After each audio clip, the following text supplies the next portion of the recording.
Lucasfilm is doing. I mean, they're all under the Disney banner at this point anyway. I don't see why not. They can make it happen. All right, guys. Shall we move on to our next story? Thor Love and Thunder. Guys, we got some new set photos that dropped on Twitter today with some exciting new looks in the Thor Love and Thunder next movie in the series. Woof, I'm all over the place today, you guys. I should have had a little coffee before this. But in these set photos, you can see both the Chris's, Hemsworth. You can see Thor and Star-Lord. That's really cool. I'm looking forward to that. Hemsworth and Pratt there on the left. You can see Karen Gillan in the middle there. And you can see Sean Gunn. I'm really excited for this series, or for this movie, because I thought Thor Ragnarok, in my opinion, and I know this isn't everybody's opinion, was the best Thor movie. Like, I'll be real, you guys. Easily my favorite Thor movie out of the three. I did not like Dark World, and the first Thor was good, but maybe not great. Let's be real here. It wasn't great. Yeah, Small X is phenomenal from what I've seen so far. But let me pull up these photos for you guys, because it'll be even better to get a closer look at what we got here on Twitter, because then we can just look at some of the details. What I really like about this set photo is it gives us a little bit of a preview as to what we're going to get. Gosh, of course the zoom's not working that well, but Chris Hemsworth actually still has the axe, so he's still got Stormbreaker. And what's cool is his shirt kind of almost looks like some kind of 90s or 80s band. Like, he's kind of got this 80s look, and he's got the Jack Kirby pants. So he's got the classic Thor pants, but he's got a different top. And I honestly, to be honest, before I got a picture on Twitter, I did not even recognize that top, but it's actually from an earlier Thor run. So I'm really looking forward to Thor Love and Thunder. It looks like they're going to reference a lot of the comics. I'm really looking forward to this. I mean, just to get Stormbreaker back. Chris Hemsworth, man, he wanted us to buy 2 tickets to the gun show, didn't he? This guy is jacked for this role. He seriously got into major shape from from Avengers Endgame. He has been working out. Like, look at those guns, you guys. I'm like, wow, holy smokes. And then, of course, a closer look at Hemsworth there. And then, of course, Nebula. Karen Gillan there in the Nebula costume. Really looking forward to that. That's not Gillan, that's her stunt double, I'm sure of it. Yeah, you're probably right. I'm just trying to be optimistic. Look at Queen Nebula. Yeah. Who will be the face of Marvel in your opinion now that Iron Man is dead? I think Doctor Strange. Definitely think Doctor Strange will have a big role, because I think that WandaVision, Spider-Man 3, and Doctor Strange and the Multiverse of Madness are all this trilogy. So I think Doctor Strange for sure. I don't think Thor will be the other face, but I think you've got Doctor Strange, Captain America, Falcon, and then maybe Captain Marvel, Brie Larson. I think it really depends on how that next movie does. Spider-Man will be a big face, but Spider-Man generally is anyway. All those photos with Guardians of the Galaxy. Yeah, man, there's just some good juicy stuff out today. So great to see that Thor Love and Thunder is working. I'm curious to see Jane Foster Thor. That's who I want to see. Like, I want to see Natalie Portman jacked up, you guys, just ready to go as Jane Foster. Like, she said she's been training too, which I heard during the pandemic she's kind of having some struggles, but I'm sure she's back in the weight room, ready to go, getting jacked and ready for her performance as Jane Foster in this next one. Because I'm assuming that they're going to go with like Lady Thor for these next movies. Who knows? I know Thor is going to be in Guardians of the Galaxy 3, so who knows? At this point, I just try to keep up with all that I can. But man, guys, I'm looking forward to Thor Love and Thunder. And you guys let me know, what is your favorite Thor movie? Is it Ragnarok like me, or do you kind of have a hot take? Is it the first Thor? I know some people like the first Thor for the Shakespearean style storytelling and feel. I know some people even like Dark World the most. Like, look, we all have our opinions, but for me, I just cannot go back to Dark World. I have not been back to Dark World since probably like when did it come out? 2013? Probably since like 2015, guys. Like, it's been a while. That's the construction worker Eric Masterson Thor costume from the from the 80s. Thank you so much, Kikusaito's Tendencies. I actually haven't read that run, so I'm going to have to go check that out now after having seen that on Twitter. And now that you've given me the reference, thank you so much. I'm going to go check that out. Like, thank you so much to Thor Love and Thunder for introducing me to more comic books, because I'll be real, my comic expertise are Spider-Man, Hulk, a little bit of X-Men, the Fantastic Four, Masters of Kung Fu. I almost said Masters of the Universe like I was about to make a He-Man reference, but in terms of Marvel, like, those are my biggest ones, with the trickle of here and there. Black Panther, I've read Black Panther a lot, but I'm gonna have to go back and read Thor, Eternals, definitely Eternals. Like, I'm really excited for those runs. I'm actually gonna go pick some up from the comic book store this weekend. I need me some Eternals runs. I hope he doesn't die. Yeah, you know, he kind of already became Odin's son a little bit, so I'm kind of just like, all right, will the hammer now just come to Jane Foster's Thor? Because at this point, he's Odin's son.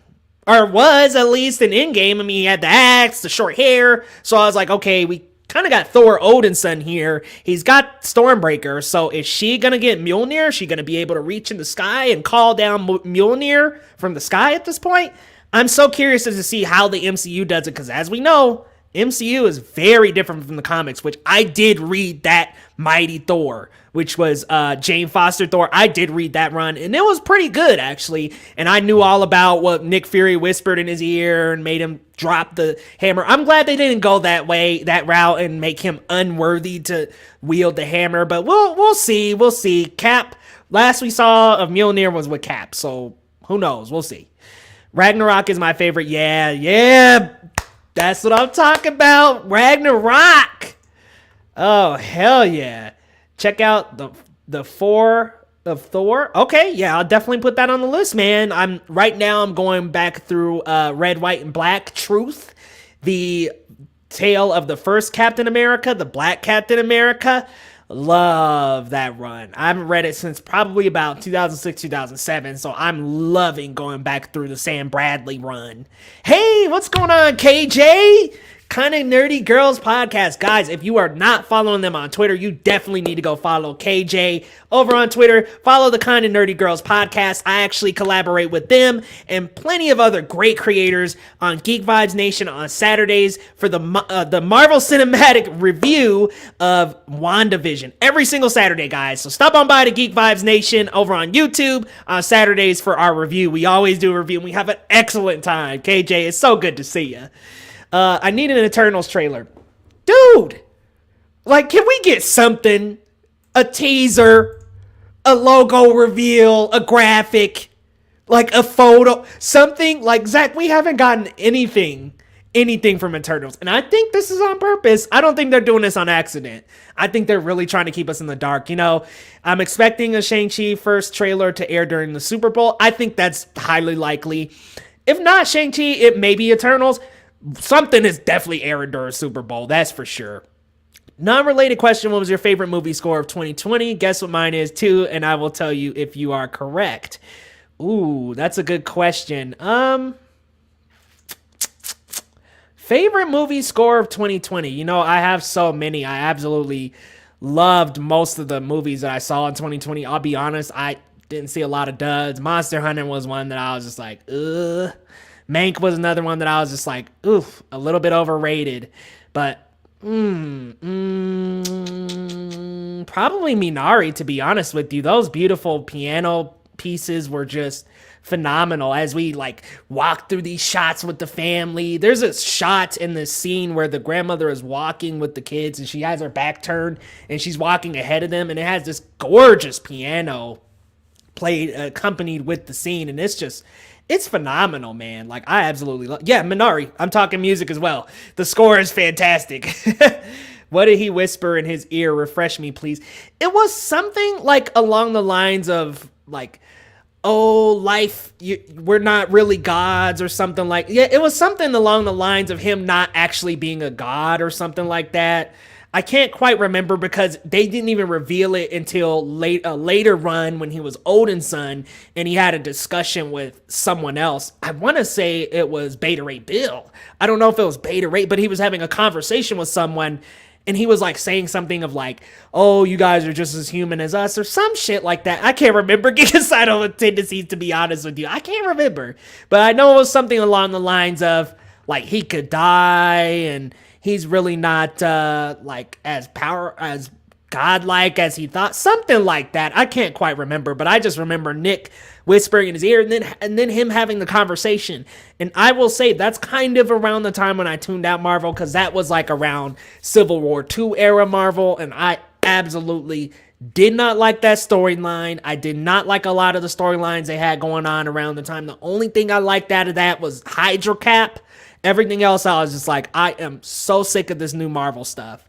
They were just kind of not doing it for me. And when it will be tough to top Ragnarok, I agree, KJ. I'm thinking Love and Thunder can get kind of close, but maybe not as good as Ragnarok. We'll have to wait and see, because Taika does a great job. But going back to the Thor comics and just Marvel in general, I just got out at that time, especially when they made it so that Scarlet Witch and Quicksilver were not actually Magneto's kid. I was like, I'm cool. I don't need to read Marvel for a bit. Y'all are wiping out too much lore for me right now.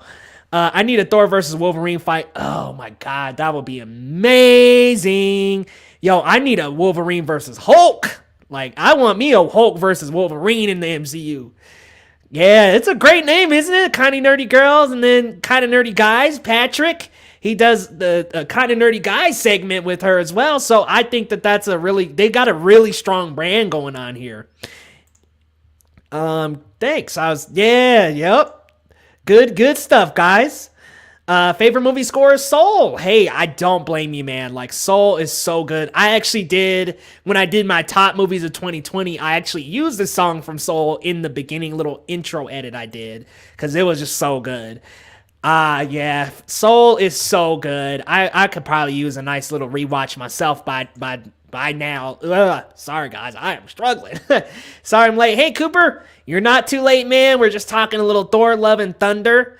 And I'm glad to hear that Soul was your best score of 2020, Christian, because that's such a phenomenal score. By the way, where's your subscribers at? Give us an update. Oh, Zach. You know I usually love your castings, but I don't know about Taron Egerton. I don't know. I could see him, you know who I could see him as? Johnny Storm. I could see him as a Johnny Storm. I don't know if I could see him as a Wolverine. And he's kind of young looking, so I feel like him and Tom Holland could totally get along on camera together. I'd love to see him as Johnny Storm. I don't quite know about Wolverine. Just looking at Taron Egerton, he doesn't really give me the gruff, rough vibes that I want from this Logan. He just doesn't give me those vibes. But hey, a lot of people thought Hugh Jackman couldn't do it. And hey, we've been through plenty of time with him as Wolverine, and he was damn near perfect, y'all. In my eyes, perfect. I think I have 85. Christian Knight, oh, nice. Now you're at 86. Right on, bro. 14 away from 100, bro. I'm proud of you, Christian. You coming up, my man. I love seeing it. Yeah, you know, I saw a leaked photo, and I didn't click on the video. And when I went to, because I was curious, I was like, okay, are they tricking me? Because I saw a leaked photo, and I saw it say WandaVision episode 6 leaks. And so I was like, oh my God, I saw a photo. I was just very mad about that. I'll admit, I was horrified by seeing it. But I decided to keep on scrolling. I said, okay, let me keep on going. Then when I came back upon it and saw it one more time, I clicked in, and then it said spoilers dropping in 5, 4, and I just clicked out of the video. I was like, I'm cool. I don't know if this is a gag, a joke. I don't really care. I don't even want to see. So I haven't seen the footage, but I have seen a photo that I'm kind of almost hoping it's not true, so I'm not spoiled, because man, that would have been so nice to save. That's what they said about Hugh Jackman in 2000. Yeah, man. He's not too old though. He doesn't look that old. I feel like Taron Egerton could still pull off the young charm and young wit. But I mean, Ansel Elgort's not a bad choice either. I would like to see whoever's in it, they got to bounce off Tom Holland really well, because let's be real here, Spider-Man and Johnny Storm, they're homies. Like, I need that energy really going well, which, by the way, I cannot wait to see Ryan Reynolds and Tom Holland on screen together. That Oh, God. Spider-Man and Deadpool. Let's make it happen. I cannot wait for that. Deadpool's going to be in the MCU and rated R, so let's do this, y'all. Let's do this. But let's move on to our last story, which is kind of the least of the bunch.